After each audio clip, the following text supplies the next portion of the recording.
যে আকসাকে ঘিরে আজকে ফিলিস্তিনির ভাইদের উপর অত্যাচার করাচ্ছে। মুসলমানদের প্রথম কেবলা ছিল সেই আকসা।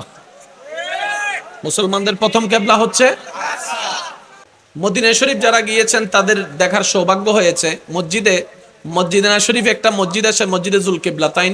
প্রত্যেকটা মসজিদে মেহরাব থাকে একটা, ওই মসজিদে মেহরাব হচ্ছে দুইটা। সুবহানাল্লাহ জোরে বলেন। এদিকে হচ্ছে আকসা, এদিকে হচ্ছে কাবা। সুবহানাল্লাহ। তো আল্লাহর হুকুমে মুসলমানগণ নবী রাহমাতুল লিল আলামিনের মাধ্যমে ওই নামাজ আকসার দিকে অনেক মাস পড়েছেন। এবার একদিন নবীজি নামাজের মধ্যে, আমাদের নবী একদিন নামাজের ভিতরে বারবার আকাশের দিকে, আসমানের দিকে তাকাচ্ছেন। জোরে বলেন না। আয়ুদ্ধন নামাজের ভিতরে চাইলে নামাজ কিন্তু নবী বারবার তাকাচ্ছে উপরের দিকে। ভাই একটু বুঝবেন, নবী কোথায়? নামাজে। হ্যাঁ, তাকাচ্ছেন কোন দিকে? তো সবাই তো দেখছে নবী নামাজে। এই সিচুয়েশনটা পর্যন্ত আল্লাহ তাআলা কোরআনে আয়াত হিসেবে নাজিল করেছেন। সূরা বাকারা 144 নম্বর আয়াত। সূরা বাকারা আল্লাহ তাআলা বলছেন, কদ নারা তাকাল্লুবা ওয়াজহিকা ফিস সামা। ও নবী, আপনি যে নামাজের ভিতরে বারবার আসমানের দিকে তাকাচ্ছেন, কেন তাকাচ্ছেন আপনার আল্লাহ জানে। একটু সবাই মিলে বলা যাবে সুবহানাল্লাহ। আপনি যে বারবার কেন আসমানের দিকে তাকাচ্ছেন, আপনার আল্লাহ জানে। নবীজি কোথায়? নামাজে। তাকাচ্ছেন কোন দিকে? জোরে বলেন, তাকাচ্ছেন কোন দিকে? তাহলে যে তাকাচ্ছেন উনি জানে, আর যে দেখছেন উনি জানে, আর কেউ জানে না। আল্লাহ তাআলা বলে যে এটা আপনি আর আমি জানলে হবে না, এটা জগৎবাসীকে জানতে হবে। সুবহানাল্লাহ বলবেন না? এটা আমি আর আপনি জানলে হবে না, এটা বিরাটের মানুষকেও জানতে হবে, চট্টগ্রামের মানুষকেও জানতে হবে, এই খবর পৃথিবীর মানুষেরও জানতে হবে। আল্লাহ এখানে নবী তাকাচ্ছেন, তুমি দেখতেছো, এটা জানানোর দরকার কি? এটা না জানাইলে কিভাবে বুঝবি আমি আল্লাহ, যে আল্লাহর ভালোবাসা সবাই পেতে চায়, সে আল্লাহ তোদের নবীকে কতটুকু ভালোবাসে বলেন না। বলছেন হাবিব, এই নামাজটা একদিনের জন্য দিনে কিয়ামত পর্যন্তের জন্য দিয়েছি। এই নামাজের তো একটা কেবলা তো দরকার। আর আমরা জানি দিক কয়টা? পূর্ব, জোরে বলেন, পূর্ব, উত্তর, এই চার দিক। খেয়াল করবেন, নবী নামাজ পড়ছেন মনে করেন পূর্ব দিকে। আল্লাহ বলছেন, ও নবী, এটা পছন্দ হচ্ছে না? আর একটু জোরে। পছন্দ হচ্ছে না? নবী বলে যে আল্লাহ তুমি তো জানো। সুবহানাল্লাহ বলেন না। আমি পছন্দ হচ্ছে না কিভাবে বলবো? তুমি যেহেতু দিয়েছো, তোমার জিনিস আবার পছন্দ কেমনে হয় না? তবে ওইটা একটু বেশি পছন্দ। একটা আদব মনে রাখবেন, অনেক সময় জেনেও না জানার অভিনয় করা, ভাব নেওয়া, এটাও আদব। যেমন সাহাবায়ে কেরামকে নবীজি যখন কোন একটা প্রশ্ন করতেন, সাহাবায়ে কেরাম জানার পর একটা উত্তর দিতেন, আল্লাহ এবং রাসূলই ভালো জানে। এটা হচ্ছে এলমের আদব। আর একটু জোরে বলা যাবে? আর আদব যার কাছে যত বেশি, তার কাছে এলমেল উদুনি তত বেশি। আর একটু জোরে বলেন না। কারণ আদবের চাইতে বড় অলংকার একজন মানুষের জীবনে আর কিচ্ছুই হতে পারে না। কথা বলেন ঠিক কিনা? ও নবী, পছন্দ হচ্ছে না? আল্লাহ হচ্ছে, কিন্তু ওইটা বেশি। আল্লাহ পাক বলে যে কোনটা? নবী বলে যে আপনি তো জানেন। এবার আয়াতের সৌন্দর্যটা একটু খেয়াল করবেন। ফালানুওয়াল্লিয়ান্নাকা কিবলাতান তারদাহা। ঠিক আছে, আপনার যেদিকে মন চাই। এখন ফিরে আসেন একদিকে, বাকি আছে কয় দিক? জোরে বলেন না, আরো জোরে বলেন। আমরা জানি দিক কয়টা, আর নামাজের জন্য কিবলা দরকার কয় দিক?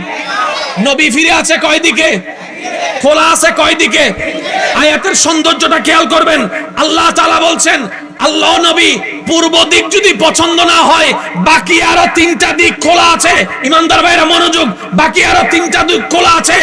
আপনি নবী মুস্তাফা আজকে এই তিন দিকের যেই দিকেই মুখ ফিরাবেন আমি আল্লাহ কিয়ামত পর্যন্ত সেদিকে কিবলা ঘোষণা করে দেব। উম্মতেরা মহাব্বত নিয়ে একবার বলেন সুবহানাল্লাহ। ফিরে আছে কয় দিক? ফিরে আছে কয় দিক? খোলা আছে কয় দিক?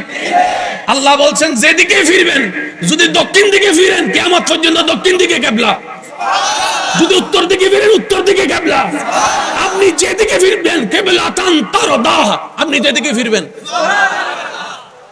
নবী বলছেন, আদবটা একটু খেয়াল করবেন, নবী বলছেন আল্লাহ আমি তোমার হুকুম ছাড়া কি কোনো কাজ করছি? আমার মক্কায় থাকাটাও তো তোমার হুকুম ছিল, আমার মদিনায় যাওয়াটাও তো তোমার হুকুম ছিল, আমার তায়েফে আঘাত শিকার হওয়াটাও তো তোমার সন্তুষ্টির জন্য, আমার বদরে যাওয়াটাও তো তোমার রেজার জন্য ছিল। ও মাওলা আমি তো তোমার হুকুম ছাড়া কিছু করব না। তুমি মায়া করে আমাকে সুযোগ দিয়েছো তিন দিকের যেদিকে একদিকে ঘুরতে। আচ্ছা এই জায়গায় আয়ুদ্ধ নইলে কেন করতাম দে নিজের ফাওয়ার দা হেবার লাইসা উত্তর মিকায় ঘুরি গে আর তো হনা হন্য ঘুরি যাইতাম দে আরে যে আল্লাহ হত ভালোবাসি বুঝাই পেলে দেখো না হনা হন্য ঘুরি গে ক্যাবলাইন দিয়ে গিয়ে দে। নবী ঘুরে নাই। আল্লাহ আপনি না বললে কিন্তু আমার যতই পছন্দ হোক আমি ঘুরবো না, আপনাকে বলতে হবে। আমার পছন্দ আমার কাছে শ্রেষ্ঠ, কিন্তু আমার পছন্দের তুলনায় আপনার খুশিটাই আমি আল্লাহ রাসূলের কাছে সবচেয়ে বেশি প্রিয়। আল্লাহ তাআলা বলে যে এই জন্যই তো আপনাকে হাবিব বানাইছি, এই জন্যই তো আপনি আমার হাবিব, আপনি রাহমাতুল লিল আলামিন, আপনাকে নাতানে কাল কাউসার দান করেছি।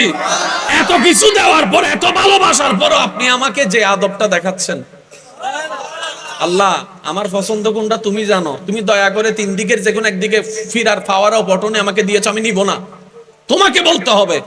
এবার আল্লাহ তাআলা বলছেন ফাওয়াল্লি ওয়াজহাকা শাতরাল মসজিদুল হারাম। আচ্ছা বুঝছি, আমি না বললে আপনি মুখ ঘুরাবেন না, আমি আল্লাহ হুকুম দিলাম মক্কা কাবা শরীফের দিকে আপনি মুখটা ঘুরাই ফেলুন। আর একটু জোরে বলেন। যার সন্তুষ্টির জন্য আল্লাহ কিবলা পর্যন্ত ঘুরাই যায় তিনি আমাদের নবী রাহমাতুল লিল আলামিন। আর সেই নবী বলছেন আল্লাহ আমার উম্মতকে জাহান্নামে রেখে আমি মুস্তাফা জান্নাতে যাব না, আমার উম্মতকে জাহান্নামে রেখে আমি আল্লাহ জান্নাতে যাব না, আমি জান্নাতে যাব আমার গুনাহগার উম্মতকে নিয়ে। আমি সেই নবী বলছেন উম্মত তোমার সেই 5 ওয়াক্তের নামাজ আমি নবী মুস্তাফার চোখের শীতলতা। সুবহানাল্লাহ। তোমরা যখন নামাজ পড়ো আমি নবীর অন্তরটা শীতল হয়ে যায়। সুবহানাল্লাহ। তোমরা যখন শরীয়তকে পালন করে চলো আমি নবী বড্ড খুশি হয়ে যাই। সুবহানাল্লাহ। তোমরা যখন হাজার রাগের ভিতরে মা বাবার সাথে সুন্দর ব্যবহার করো, ধৈর্য ধরো, আমি নবী বেশি খুশি হয়ে যাই। সুবহানাল্লাহ। তোমরা যখন হালাল হারাম বাছাই করে চলার চেষ্টা করো আমি নবী মুস্তাফা বেশি খুশি হয়ে যাই, কারণ আমার হুকুম যে আমার উম্মত মানছে, আল্লাহ আমাকে দিয়ে যে হুকুম দিয়েছেন তা মানছে, আমি সেজন্য নবী মুস্তাফা বেশি খুশি হয়ে যায়। বলেন সুবহানাল্লাহ। আল্লাহ তাআলা আমাদের সবাইকে 5 ওয়াক্ত নামাজ আদায় করার তৌফিক দান করুক। আর একটু জোরে বলেন না। আল্লাহ তাআলা আমাদের সবাইকে মা বাবার খেদমত করার তৌফিক দান করুক। আর একটু জোরে বলেন, আর একটু জোরে বলেন। এই নামাজের জন্য কিবলার দরকার আছে না নাই? আগে ছিল কোন দিকে? বুঝার জন্য বলেন, আগে ছিল কোন দিকে, এখন হয়ে গেছে কোন দিকে? নামাজের ভিতরে নবী মুখ মোবারক গুলাই ফেললেন, কিবলাও ঘুরে গেছে। সুবহানাল্লাহ। তার মানে নবীর সন্তুষ্টি যেদিকে আল্লাহর ইচ্ছাও সেদিকে, আল্লাহর ইচ্ছা হুকুম যেদিকে কিবলাও সেদিকে। আর একটু জোরে বলেন না। आसमानों ही पर सब नबी रह गए, अर्श आजम पे पूछा हमारा नबी, कौन देता है देने को मुंह चाहिए, देने वाला है सच्चा हमारा नबी। আর একটু জোরে বলেন না। अपनी मौला का प्यारा हमारा नबी, आशिकरा प्रस्तुत, अपनी मौला का प्यारा हमारा नबी, दोनों आलम का दूल्हा हमारा नबी। আর একটু জোরে জোরে বলেন না সুবহানাল্লাহ। আল্লাহ তাআলা সেই নবীকে ইমামুল আম্বিয়ার শান দান করেছেন। ইন্না আতাইনা কাল কাউসারের ভান্ডার দান করেছেন। আর একটু জোরে বলবেন না? ওয়ালা সাউফা ইউতিকা রাব্বুকা ফাতারদার পাওয়ার ও ফটনি দান করেছেন। ওই নবীর জীবন চাইতে বড় উত্তম চরিত্র নিদর্শন আমাদের জন্য কিচ্ছু হতে পারে। এবার সেই নবী মক্কায় আঘাতের শিকার হয়েছেন, নীরবতা ছিলেন ধৈর্যের সাথে। শেষ ভালো যার সব ভালো তার একটু জোরে জোরে বলেন না সুবহানাল্লাহ। আঘাতের পর আঘাতের শিকার হয়েছে, নবী ধৈর্যের সাথে প্রশান্তির সাথে নীরবতা ছিলেন, ধৈর্যের সাথে চুপ করেছিলেন। দিনের পর দিন খাবার বন্ধ করে দিচ্ছে, নবী ধৈর্যকে আপন করে নিয়েছে। নবীর উপর অত্যাচার করা হচ্ছে, ধৈর্যকে আপন করে নিয়েছে। কেন? এই ধৈর্যই হচ্ছে সেই মহান গেট। সফলতার দরজা শুরু হয় ধৈর্য দিয়ে। যতক্ষণ ধৈর্যের গেট দিয়ে না ঢুকা হবে ততক্ষণ পর্যন্ত সফলতার দেখা যাবে, জোরে বলেন না, দেখা পাওয়া যাবে। আর আল্লাহ তাআলা ধৈর্য ধারণকারীর সাথে থাকেন। আর ধৈর্য ধারণকারীর সাথে যখন আল্লাহ থাকে, ওই বান্দার জাহান্নামী হতে পারে, এটাই জান্নাতি হয়ে যায়। আমরা সবাই কার বান্দা? সবকিছু আমাদের দিয়েছেন কে? দিচ্ছেন কে? আসছি কার থেকে? যাব কার কাছে? প্রত্যেকটা শব্দ নোট করবেন। আসছি আল্লাহ থেকে, আসছি কার থেকে? আবার যাব। তাহলে আসা যাওয়া এক জায়গায়, আসা যাওয়া। মাঝখানের জীবনটা কি? এই জীবন মানে কি? এই জীবন মানে পরীক্ষা। এই জীবন মানে, জোরে বলেন, এই জীবন মানে। আর পরীক্ষা কখনো কষ্ট ছাড়া হয়, বিপদ ছাড়া হয়, অভাব ছাড়া হয়, রোগ ছাড়া হয়, অভাব ছাড়া হয়, অপমান ছাড়া হয়, লাঞ্ছনা ছাড়া হয়, মামলা ছাড়া হয়। অর্থাৎ কষ্ট ছাড়া কখনো পরীক্ষাই হয় না। আর পরীক্ষার নামই জীবন। এই জীবনটা দিয়েছেন কে? বাস এই কথাটা এক জায়গায় রাখেন। এইবার আল্লাহ তাআলা আমাদেরকে একটা চমৎকার ধর্ম দিয়েছেন, সে ধর্মের নাম, যে ধর্মকে আল্লাহ নিজে সাজিয়ে দিয়েছে। হয় না? একটু সাজানোর দায়িত্বটা আল্লাহ আমাদেরকে দেন নাই, নিজেই নিয়ে নিজেই সাজিয়ে দিয়েছে। কখন কি দরকার আল্লাহ নিজেই সিলেকশন করেছে। রোজাও আল্লাহ দিয়েছেন, হজও আল্লাহ দিয়েছেন। কিন্তু হজটাকে দিয়েছেন জীবনে একবার, রোজাটা থেকে দিয়েছেন বছরে একবার। সুবহানাল্লাহ বলবেন না ভাই? এই সব কিছু সাজিয়ে দিয়েছেন কে? আল্লাহ তাআলা যে আমাদেরকে এত কিছু দিচ্ছেন, এখনো দিচ্ছেন, দিবেনও, দিয়েছেনও, আমাদের থেকেও তো কিছু দরকার আল্লাহকে দেওয়া। আমি তো লেনদেন হবে না ভাইয়া, প্লিজ। আমাদেরও তো একটা বিবেক বলে কথা আছে, আমাদেরও তো কিছু একটা দেওয়ার দরকার। এই পুরা জীবনটাকে যদি আপনি এক বাক্যে আনতে চান, একটি শব্দে আনতে চান, সফল ব্যর্থ শব্দের ডিফাইন করতে চান, জান্নাত জাহান্নামকে যদি আলাদা করতে চান, অশান্তি আর সুখকে যদি আলাদা করতে চান, একটা শব্দে পুরো জীবন চলে আসবে। আর শব্দটা হচ্ছে আল্লাহ যার উপর খুশি তার জন্যই জান্নাত, তার জন্যই সুখ, তার জন্যই সম্মান, তার জন্যই প্রশান্তি। বলেন সুবহানাল্লাহ। আল্লাহ যার উপর, বলেন আল্লাহ যার উপর খুশি, আল্লাহ যার উপর খুশি, বলেন আল্লাহ যার উপর খুশি। তাহলে খুশি করার দায়িত্ব আমাদের। কাকে? আল্লাহকে। তো কিছু কাজের দরকার আছে না? আছে। ওই কাজগুলোর নাম হচ্ছে আমল। ওই কাজগুলোর নাম কি? এই জোরে বলেন, ওই কাজগুলোর নাম কি? আমল। ওই কাজগুলোর নাম। প্রত্যেকটা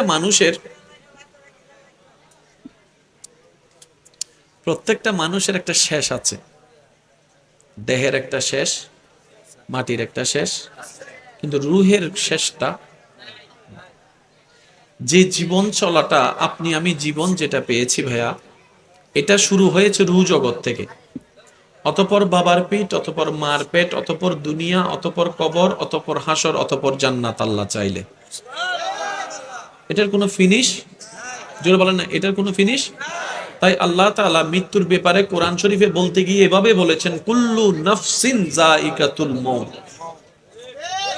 সুবহানাল্লাহ বলতে হবে যে ভাই। এবার আসুন টোটাল বিষয়টাকে আমি এক জায়গায় করার চেষ্টা করছি, এতটুকু যদি আমাদের বুঝতে সক্ষম হয়ে থাকে। সবকিছু দিয়েছেনও যিনি, দিচ্ছেনও তিনি, এবং দিবেনও তিনি। এবার আপনাকে যদি প্রশ্ন করি, ভাই আপনি চান কি? আপনার চাওয়াটা দুই ভাগে ভাগ হবে। এক চাওয়ার সাথে সম্পর্ক দুনিয়ার সাথে, আরেক চাওয়ার সাথে সম্পর্ক থাকবে পরকালের সাথে। কয় ধরনের চাওয়া? একটা হচ্ছে দুনিয়া কেন্দ্রিক, আরেকটা হচ্ছে আখিরাত কেন্দ্রিক। যেমন আপনি বলেন, আল্লাহ আমাকে তুমি ভাত দাও, এটা কিন্তু পরকালে গিয়ে বলবেন না, এটা দুনিয়া কেন্দ্রিক। আল্লাহ আমাকে 3টা সন্তান দাও, এটা দুনিয়াতে বলবেন, এটা পরকালে বলবেন না। আল্লাহ আমাকে ব্যবসার মধ্যে বরকত দান করো, এটা দুনিয়াতে বলবেন, এটা পরকালে বলবেন না। তাহলে চাওয়া কয়জনের? কয় ধরনের চাওয়া? ভাই জোরে বলেন, কয় ধরনের চাওয়া? একটা হচ্ছে দুনিয়া কেন্দ্রিক, আর একটা হচ্ছে আখিরাত কেন্দ্রিক। এবার আল্লাহ তাআলা আমাদেরকে যে ধর্ম দিয়েছেন, এই ধর্মের সৌন্দর্যটা একটু খেয়াল করে দেখেন। আল্লাহ তাআলা আমাদেরকে একটা দোয়া শিখিয়ে দিয়েছেন, রব্বানা আতিনা ফিদ দুনিয়া হাসানাতাও ওয়া ফিল আখিরাতে হাসানাতাও। আর একটু জোরে। ওলামায়ে কেরামের দোয়া চাচ্ছি, তালেবুল ইলমদের দোয়া চাচ্ছি। আল্লাহ একটা দোয়া শিখিয়ে দিয়েছেন, যে দোয়ার মধ্যে আমাদেরকে আল্লাহ বলতে বলছেন, আমার কাছে চাও। আল্লাহ কিভাবে চাইবো? আল্লাহ পাক বলে যেভাবে চাও, রব্বানা আতিনা ফিদ দুনিয়া হাসানাতাও ওয়া ফিল আখিরাতে হাসানাতাও ওয়া কিনা আযাবান্নার। দুনিয়াটাও আমি আল্লাহর, পরকালটাও আমার, জান্নাতটাও আমার, তোরা বান্দাও তো আমার, তোরাও তো আমার। দুনিয়াতে যা দিয়েছি সব আমি আল্লাহ তোদের জন্য দিয়েছি, আমটা দিয়েছি তোদের জন্য। সুবহানাল্লাহ জোরে জোরে বলেন।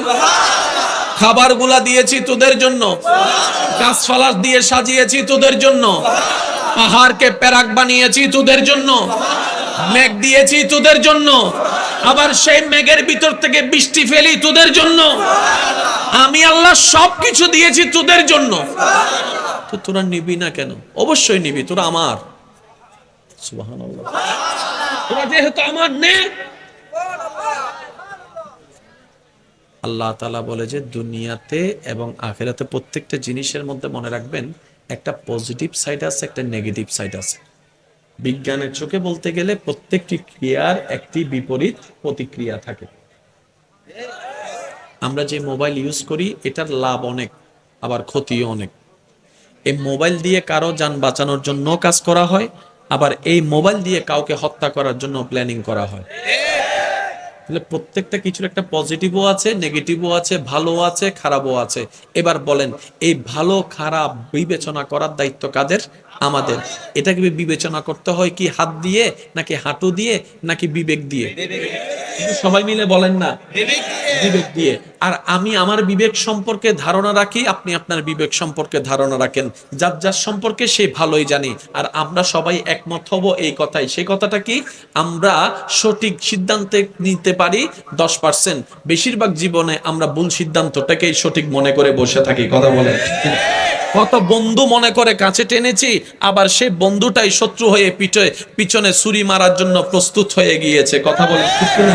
সুখের আশায় কতজনের জন্য কত কিছু ত্যাগ দিয়েছি, যার জন্যই সব ত্যাগ দিলাম, সেই এক সময় আমার অসুখের কারণ হয়ে গেল, আমার অশান্তির কারণ হয়ে গেল। ভালো মনে করে এগোলাম, লস খেয়ে ফেরত আসলাম, লাভের দেখায় কিছুই পেলাম না। আমরা যখন বিবেক দিয়ে সিদ্ধান্ত নিই, লাভের চাইতে লসের সংখ্যাটা বেশি হয়, সঠিকের চাইতে ভুলের সিদ্ধান্ত বেশি হয়। তাই আমাদের দরকার কি? লাভের অংশ। আমাদের দরকার কি? সঠিকের অংশ। তখন রব বলছে, তোমরা তো জানো না ভালো কোনটা, খারাপ কোনটা। তোমরা তো জানো না কার মুখের কথা কি আর মনের কথা কি। তোমরা তো জানো না। তো আমার কাছে দোয়া করো, ও আল্লাহ, রব্বানা আতিনা ফিদ দুনিয়া হাসানাতাও। মওলা, এই দুনিয়াতে টিকতে গেলে যত ভালো ভালো জিনিস দরকার, যত কল্যাণকর জিনিস আছে, ওই কল্যাণকর জিনিসগুলাই তুমি আমাকে দান করো। তো তুমি বান্দা যখন আমাকে বলবা, তুমিও না জানো না বাইরে কি আর ভিতরে কি, আমি আল্লাহ তো মনের না বলা কথাটাও পর্যন্ত শুনি। সুবহানাল্লাহ, একটু জোরে বলা যাবে? তুমি তো চিনো না কে আপন কে পর। তুমি তো জানো না কে তোমার মাথার উপর দাঁড়িয়ে কাঁঠাল ভেঙে খাচ্ছে। তুমি তো বুঝবা না। আমি রবের উপর ছেড়ে দাও, আমার সাহায্য কামনা করো। আল্লাহ, এই দুনিয়ার জগতে যত প্রকার কল্যাণ আছে ওই কল্যাণগুলো তুমি আমাকে দান করো। আমি রব যখন তোমাকে দেওয়া শুরু করব, আগুনটাও তোমার জন্য শান্তির হয়ে যাবে। বলেন এবার আওয়াজ দিয়ে বলেন, আল্লাহ চাইলে পারে কি পারে না? আরেকটু আওয়াজ দিয়ে বলেন, পারে কি পারে না? আল্লাহ যখন দেয় ভালোটাই দেয়, কিন্তু আমরা যখন আমাদের বিবেক মন খাটাই এই জায়গায় লেগে যায় পেঁচ। তো চালাক কারা, বুদ্ধিমান কারা? তারা বলে যে আমি জানিও না বুঝিও না, আল্লাহ যা দেয় আলহামদুলিল্লাহ, আল্লাহ যখন দেয় আলহামদুলিল্লাহ, আল্লাহ যেভাবে দেয় আলহামদুলিল্লাহ, আল্লাহ দিল আলহামদুলিল্লাহ, আল্লাহ না দিল আলহামদুলিল্লাহ। কারণ মুসলমানের ঈমান হচ্ছে আল্লাহ দিল কল্যাণ, না দিল কল্যাণ। বলেন সুবহানাল্লাহ। এটার নাম তাওয়াক্কুল, এটার নাম ঈমান। আর যার তাওয়াক্কুল যত বেশি তার নিয়ামত তত বেশি, যার আল্লাহর উপর প্রেম যত বেশি তার অন্তরে তত প্রশান্তি বেশি।